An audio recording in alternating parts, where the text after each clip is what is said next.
9 en punto. A partir de este momento, las informaciones que son noticia toman el protagonismo.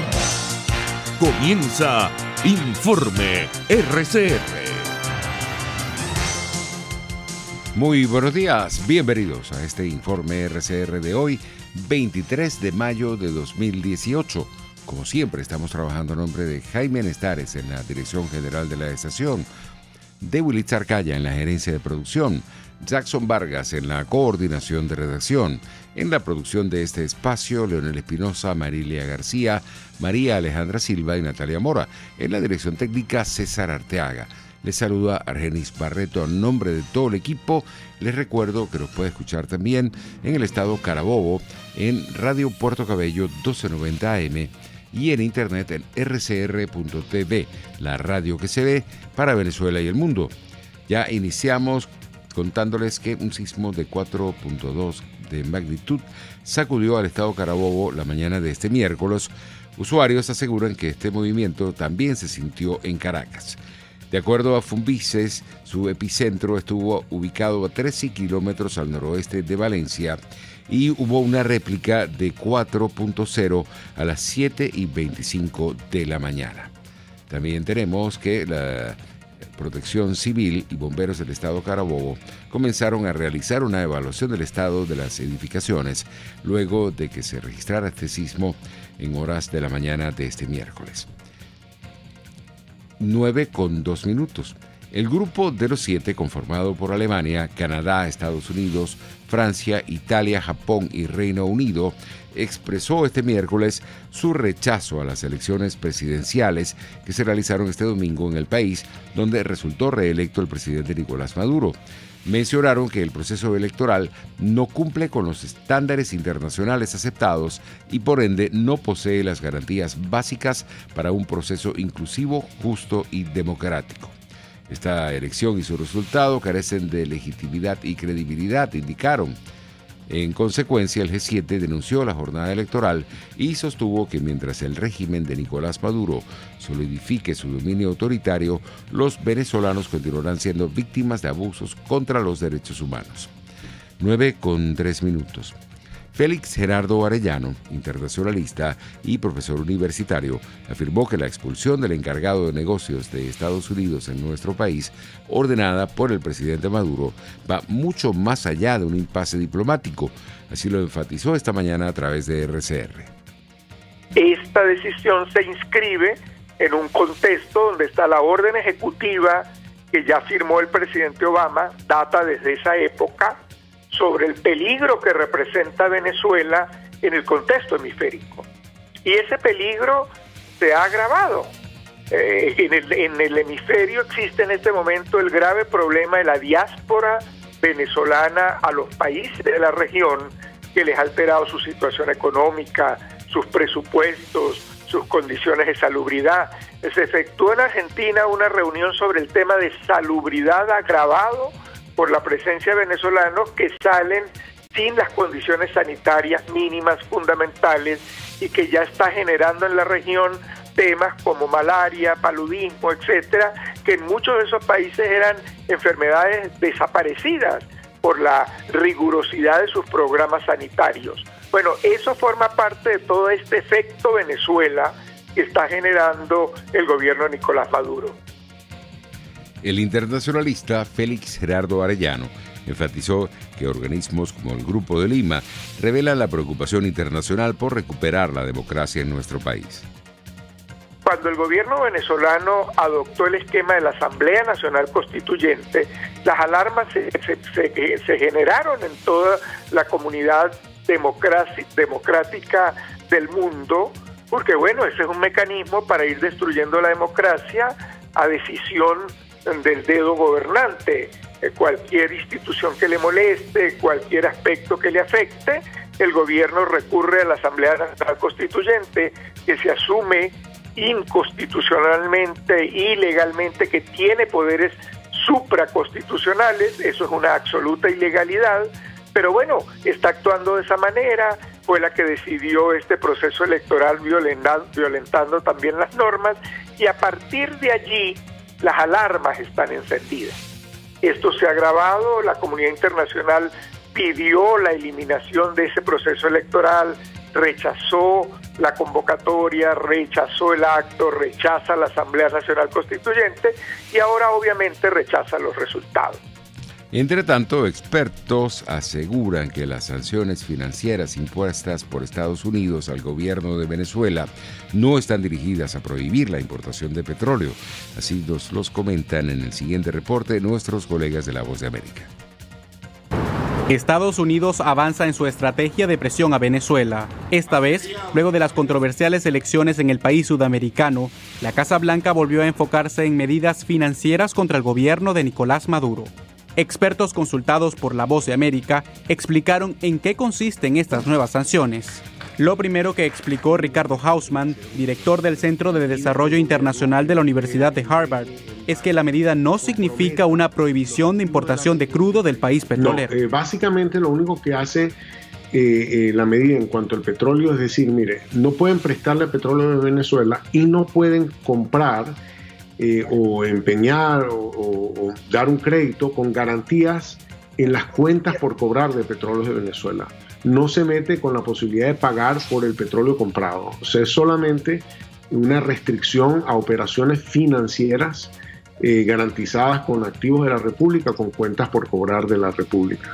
El analista Antonio de la Cruz, por su parte, ejemplificó uno de los impactos que tendrá la medida. Valero compra crudo de Venezuela. Entonces, ese crudo que compra lo paga generalmente a 30 días. Entonces, PDVSA, que recibe esa factura, puede venderla en el mercado secundario para recibir el dinero de manera más expedita. Ahora no lo va a poder hacer. Aunque aclaró que la restricción es solo válida en el mercado estadounidense, por lo que el analista político Moisés Rendón considera que las sanciones resultan más efectivas cuando existe un consenso internacional. Cuando se ejerce de una manera multilateral, la presión aumenta a nivel diplomático, a nivel económico. Venezuela rechazó la medida por considerarla ilegal y aseguró que la misma impide el desarrollo de la economía del país. Al tiempo que Nicolás Maduro decidió responder con la expulsión del encargado de negocios de la Embajada de Estados Unidos en Caracas, Todd Robinson. Jorge Agobián, Voz de América, Washington. Por su parte, el economista Luis Oliveros afirmó que será muy difícil para el país ampliar la entrada de divisas tras estas limitaciones económicas impuestas por Estados Unidos. Acciones de las empresas mixtas que quería hacer o que estaba pensando o que hay un rumor de que PDVSA quiere hacer. Recordemos que en la mayoría de estas empresas mixtas PDVSA tiene el 60%. La Constitución le habla que solamente que debería tener máximo el 50, o sea, mínimo el 51 para tener la mayoría de todas estas empresas. PDVSA podía salir a vender 9%, 8%, 5% de las demás empresas que están que son socias de ella. Si PDVSA lograba vender ese porcentaje accionario, iba a obtener obviamente unos ingresos. Si PDVSA no obtiene ingresos, si PDVSA disminuye sus ingresos, automáticamente la brecha fiscal que hay en Venezuela no se está llenando por ingresos regulares, ingresos en divisas, por ejemplo, en esta venta de acciones de empresas mixtas. ¿Cómo logras esto? Netamente el único financiamiento que te queda es vía BCB. Obviamente, vía BCB todos sabemos que genera más inflación. Con respecto al mercado paralelo, es muy lógico. Si recibo menos divisas, tengo menos oferta de divisas, y en una economía donde la hiperinflación está cada día peor, donde los índices inflacionarios cada día pintan muchísimo peor, obviamente hay presiones al alza. El periodista y analista económico Omar Lugo, director del portal web elestimulo.com, también destacó las consecuencias que tendrá para el país estas nuevas sanciones económicas impuestas por el presidente de Estados Unidos, Donald Trump. Esto es como si un tribunal de ejecución familiar le prohibiera al padre de una familia vender los activos porque hay un proceso de divorcio, le prohibiera vender una casa, le congelara las cuentas y le dijera que no se puede seguir endeudando.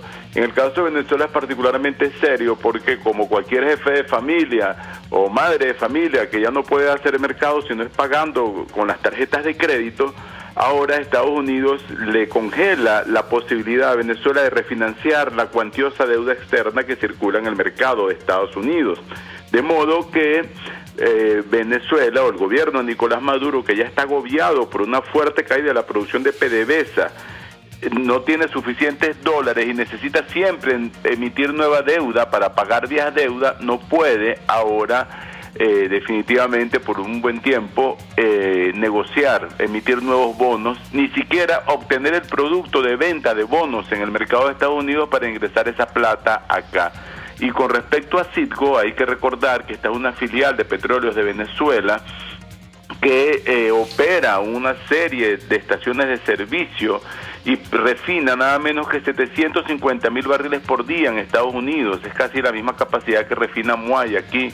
Tiene 48 terminales de productos de petróleo y unas 6.000 estaciones de servicio. Trabaja en los estados de Luisiana, Illinois y Texas. Esa es la joya de la corona de Venezuela en el exterior. Lo que ha ocurrido aquí es que Estados Unidos le ha impedido al gobierno de Venezuela que la venda, como lo estaba tramitando PDVSA. Por cierto que esa refinería, esa empresa, mejor dicho, ya está empeñada a los rusos, que a cambio de un préstamo que fue ejecutado en el año 2015. A las 7:30 de la mañana de este miércoles, Omar Lugo, periodista y analista económico, aseguró que la palabra crisis se quedó corta para describir lo que está pasando en el país. Esto es un colapso de la economía venezolana y es una tragedia social, colectiva, de mucha gente, todas las millones de familias. La situación es que el 20 de mayo hubo un abreaguas en la historia contemporánea de Venezuela, se entra a una nueva fase y hay una radicalización aún mayor del chavismo, madurismo, como lo quieras llamar. El presidente Nicolás Maduro va a responder con más radicalización, más persecución a los disidentes, a los partidos políticos, a los medios. Ya ha hecho bastantes señales en este sentido. En efecto, no parece ser una salida muy inteligente porque Venezuela está en el peor momento económico internacional. Ni siquiera ha podido aprovechar los altos precios petroleros, que serían un alivio en cualquier otra circunstancia, pero si PDVSA ha perdido 1/3 de su producción en apenas 2 años, y su principal mercado, que es Estados Unidos, y que le paga en efectivo, está en una escalada de conflictos. Si le debe miles de millones de dólares a China y a Rusia, que son sus fuentes alternativas, no tiene otros medios Venezuela de obtener divisas porque los mercados financieros están cerrados. Viene una crisis de deuda externa masiva en las próximas semanas, con demandas, muchas demandas de acreedores que quieren cobrar sus bonos y van a intentar confiscar cargamentos y también propiedades de Venezuela en el exterior. 9:13. El diputado Ángel Alvarado, dirigente de Primero Justicia, ratificó esta mañana la decisión que tomó la Asamblea Nacional de declarar inexistente la proclamación del presidente Nicolás Maduro, basándose en que lo ocurrido el pasado 20 de mayo fue una farsa electoral. Lo que está claro es que tiene que haber un cambio de régimen y evidentemente no puede ser con una elección con este mismo CNE de Tivisa y Lucena. Por lo menos eso tiene que ser con un CNE distinto, con una institucionalidad distinta, y el mecanismo cómo se define evidentemente es una incertidumbre, bueno, para todos. Lo que queda en este momento es el objetivo claro, en este momento que estoy hablando, el objetivo claro de ese cambio de régimen y tratar de buscar los mecanismos para lograrlo. El gobierno de Maduro es un gobierno débil, gobierno en default, sin dinero, en una hiperinflación, con una división también interna, todos esos rumores que hay, lo que ocurrió anoche en Petare, que uno no sabe exactamente qué pasó.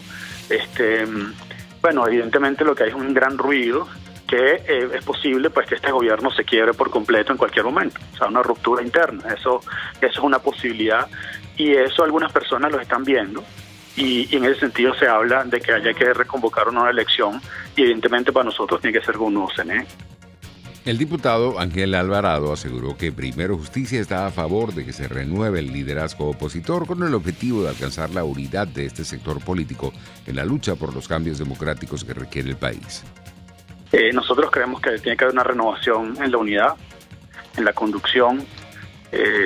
No es para entrar en detalles, pero es evidente que se han cometido muchísimos errores, y en este sentido nosotros quisiéramos una renovación de nuestra dirigencia, pero no una renovación que se decida en la cúpula, sino en las bases. Hay que crear un mecanismo que nos permita renovar nuestra dirigencia opositora para hacerla más eficiente, para hacerla más dinámica, y para hacerla más asertiva, en definitiva, porque hay muchas cosas que no se han hecho bien, falta de estrategia, falta de conducción, y en definitiva eso también ha llevado a una falta de unidad también en esa conducción, y en ese sentido pues se están haciendo esfuerzos importantes para lograr esa renovación.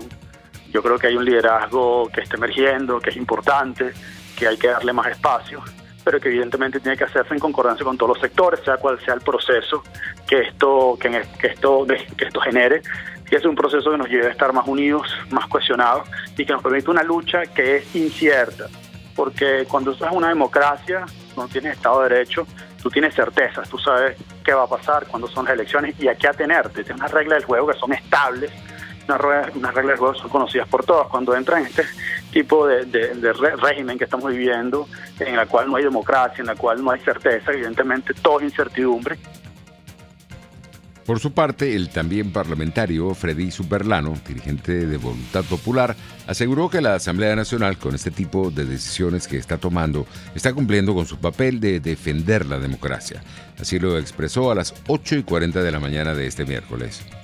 La Asamblea del año pasado decretó que había en este caso no se cumplía con las funciones del presidente, y lo cual pues desde hace tiempo estamos llamándolo usurpador. El día de ayer solamente se terminó de afianzar esto. La Asamblea Nacional hace lo que le corresponde hacer. La Asamblea Nacional no es la Fuerza Armada, quien es la que le correspondería exigirle al presidente que el señor reponga su cargo, o sea, porque la Asamblea Nacional no cuenta con fusiles, soldados, está ahí para hacer leyes y también para apoyar desde el punto de vista pues político y legal al pueblo venezolano, y creo que se ha hecho. En los últimos años esa ha sido la gran diferencia de que la Asamblea Nacional pues llegó. Ahora le corresponde por supuesto a otras entidades de tipo jurídico y de tipo de fuerza, ¿no? De poner en este caso pues al presidente de la República, y es un tema pues muy complejo porque no hay en este momento una articulación entre la Fuerza Armada y la Constitución, que es la que debería pues hacerle caso, y no a una pequeña cúpula que nos gobierna, y esto no estuviera sucediendo. Es por eso que nosotros vemos otros poderes funcionando en el exilio, ¿no? Producto también de la persecución que el régimen pues emprende contra toda institución que le adversa. Marcela Maspero, coordinadora de la Unión Nacional de Trabajadores, felicitó a la mayoría de los trabajadores del país por no participar en los pasados comicios del 20 de mayo y expresar con la abstención su rechazo a este proceso convocado por la Asamblea Nacional Constituyente.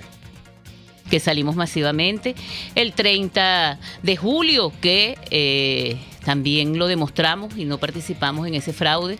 El 80%, ahora aumentó el porcentaje y el 85% de los trabajadores estuvimos ausentes. La ausencia en las calles tiene una lectura que no es atribuible absolutamente a ningún partido político, que no es atribuible tampoco al Frente Amplio, que si se pretende cobrar desde esos espacios hay una lectura equivocada de la verdad en el país. Para mí tiene que ver con la conciencia de un pueblo que se cansó. Decir además también que, por ejemplo, desde el año pasado, en esa Asamblea Nacional, que tiene la legitimidad de más de 16 millones de votos, reposa un proyecto de ley de garantía para los sectores sociales que, bueno, ni se mira, ni se busca, ni se asume, y que es fundamental para que nosotros sigamos avanzando en nuestra lucha. Marcela Maspero, coordinadora de la Unión Nacional de Trabajadores, reiteró su rechazo a la persecución que adelanta el gobierno contra los trabajadores que no respaldan este proyecto político.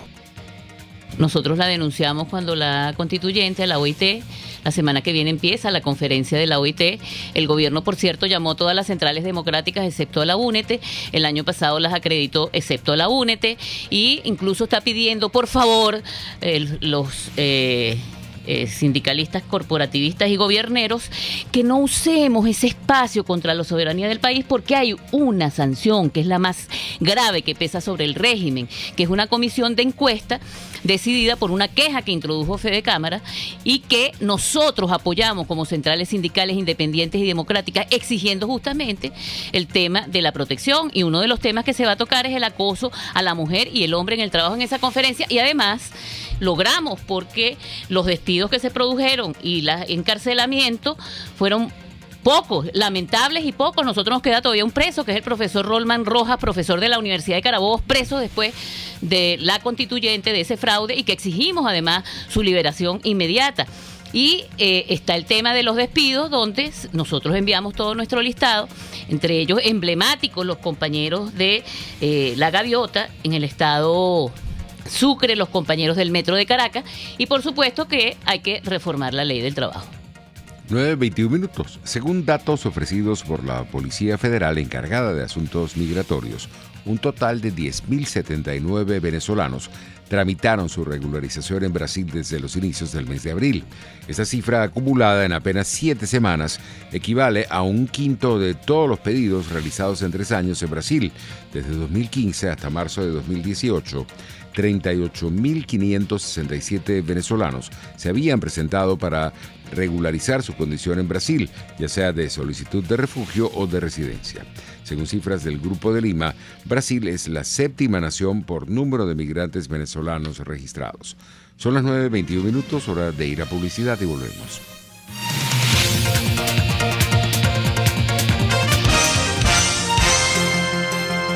Usted escucha Informe RCR por su 750 AM. Puedes seguirnos en nuestras redes sociales. En Twitter, @RCR750, la radio que se ve. El restaurante Montana Grill te recibe para que almuerces, cenes o celebres con tu familia, amigos, compañeros de trabajo y disfruten de sus excelentes carnes a la brasa. Montana Grill, único en carnes en la Candelaria, esquina Candelito. Restaurante Montana Grill, la tentación del sabor. Cuando se busca frescura y calidad en frutas y verduras, en Central Madeirense las encontrarás. Por eso, cada día ofrecemos lo mejor de esta tierra a ustedes, nuestros clientes. Visita cualquiera de nuestras sucursales. Te esperamos en Central Madeirense. Son más frescas.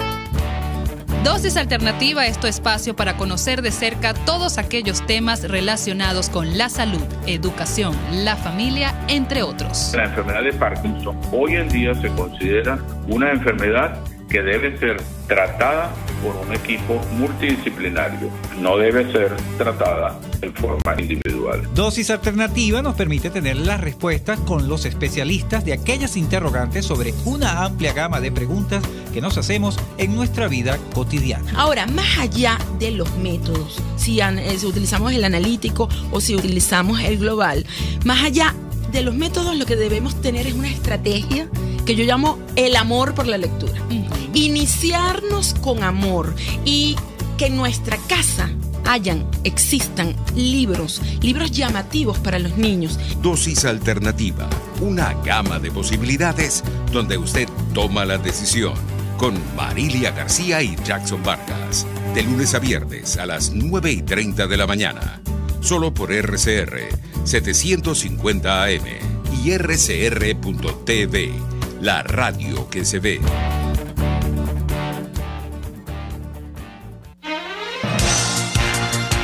Les estamos presentando Informe RCR, el compacto informativo de esta hora, solo por RCR 750 AM.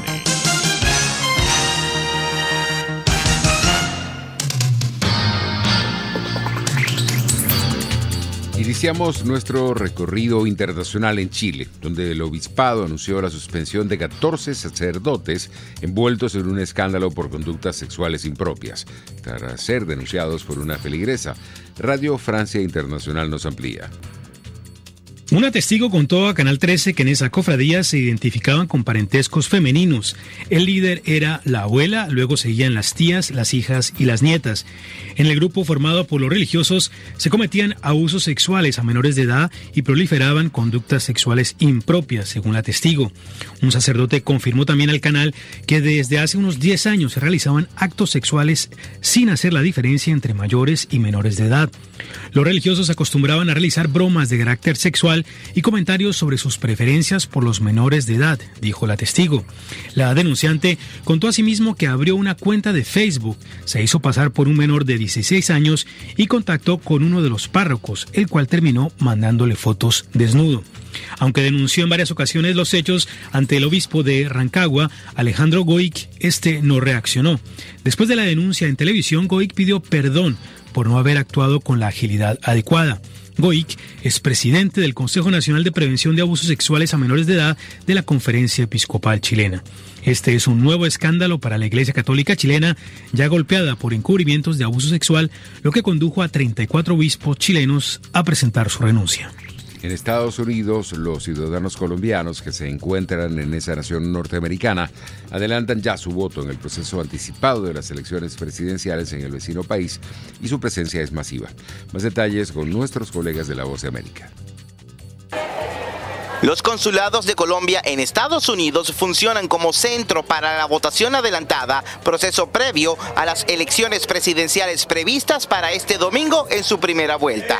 Para los colombianos en Miami, la oportunidad representa una responsabilidad que los moviliza de manera masiva y con nostalgia. Nosotros los colombianos que vivimos acá en Miami estamos muy interesados por un cambio para Colombia, porque Colombia es el país más alegre del mundo. Se estima que aproximadamente hay 800.000 colombianos fuera de su país y el sur de Florida es el lugar más representativo de esta diáspora. Las filas de personas se extienden durante casi todo el día en la instalación consular de Miami. Sin lugar a dudas, la participación de los colombianos en Miami es la más grande en todo el mundo. Son muchos los inscritos, estamos hablando de unos 85.000 colombianos inscritos en el sur de la Florida. Hay 7 puntos de votación para el día domingo. Los electores que han asistido a esta jornada de votación anticipada exhortan a sus compatriotas a ejercer su derecho durante esta semana hasta el sábado en los consulados colombianos y posteriormente el domingo en los centros de votación establecidos. Supremamente importante que todos los colombianos salgamos a votar para no seguir el ejemplo de nuestros vecinos de Nicaragua, de Venezuela, de Bolivia, de Cuba. Necesitamos una buena democracia y que no pase lo que están pasando nuestros hermanos. Bueno, muy motivados pienso porque la situación que está viviendo Venezuela nos toca muy de cerca y definitivamente en Colombia no podemos permitir esa situación. José Pernalete, Voz de América, Miami. El gobierno de Nicaragua oculta información sobre la cantidad de personas muertas en las manifestaciones contra el presidente Daniel Ortega que se registran desde el 18 de abril. Esto lo denunció la ONG Centro Nicaragüense de Derechos Humanos, CENIT. Ellos hablaron a la Comisión Interamericana de Derechos Humanos de 76 muertos. Nosotros teníamos 64 más con nombres, apellidos, fotos familiares y circunstancias. Núñez calificó de grave que se oculte la verdadera cantidad de personas fallecidas durante las manifestaciones, pues si bien los nombres de la mayoría podrían coincidir, también es probable que algunos de los 76 reconocidos por el gobierno se sumen a los 64 del CENIT. El interés de Ortega se corresponde con su negativa a reconocer la llamada matanza estudiantil ocurrida entre el 18 y 22 de abril, según Núñez. Así estamos llegando al final. Que pasen un feliz día.